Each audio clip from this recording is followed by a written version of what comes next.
তাকে হাতকড়া বা কোনো কিশোর কাউকে দড়ি বা হাতকড়া বাঁধা যাবে না, তাকে রিমান্ডে দেওয়া যাবে না। তো গতকালই সরকার পক্ষ বলল তারা এটা মেনে নিয়ে, এটা আইনের বিচ্যুতি হয়েছে, সরকার পক্ষ বলল যে তারা এখনই ব্যবস্থা নিচ্ছে। তো আজকে সরকার পক্ষ এসে বলল যে তারা ব্যবস্থা নিয়েছে, তাকে রিমান্ড থেকে তাকে ছেড়ে ওই টঙ্গী কিশোরালয়ে নিয়ে গেছে এবং ওইটাও স্বীকার করেছে যে তাকে হাতে দড়ি দিয়ে তাকে বাঁধাটা এটা বেআইনি হয়েছে। তো এর পরিপ্রেক্ষিতে বিচারপতিরাও বললেন রাষ্ট্রপক্ষ যখন স্বীকার করে নিয়েছে যে তারা বেআইনি কাজ করেছে, অতএব আমাদের খুব আইনগত বিবেচনায় এইটা তো আর এখন আপনার যেই আপত্তি ছিল, আপত্তিটা মীমাংসা হয়ে গেছে।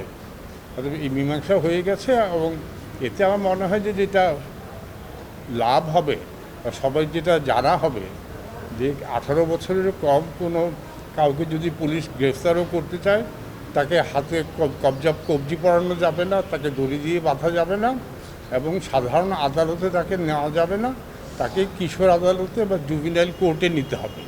এটাই হয়তো আমাদের আজকের যেটা পেলাম।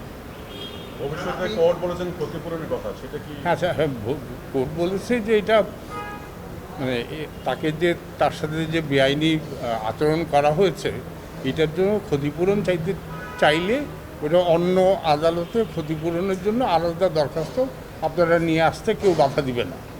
না, আমি গ্রেফতার তো না, আমি যেটা বলেছিলাম যে শিশুদের যদি গ্রেফতারও করা হয় তাহলে শিশু আইন 2013 ওই অনুযায়ী পুলিশকে পদক্ষেপ নিতে হবে।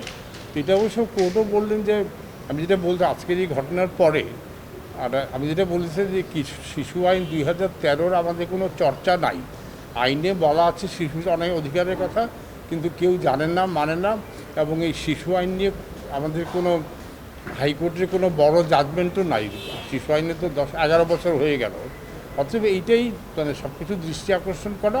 তো আমার মনে হয় যে আজকে থেকে আমরা আশা করব যে কোনো কিশোরকে যদি পুলিশ কোনো কারণে তাকে আটক করতে বাধ্য হয় তাহলে তাকে যাতে শিশু আইন অনুযায়ী তার সাথে আচরণ করা হয়।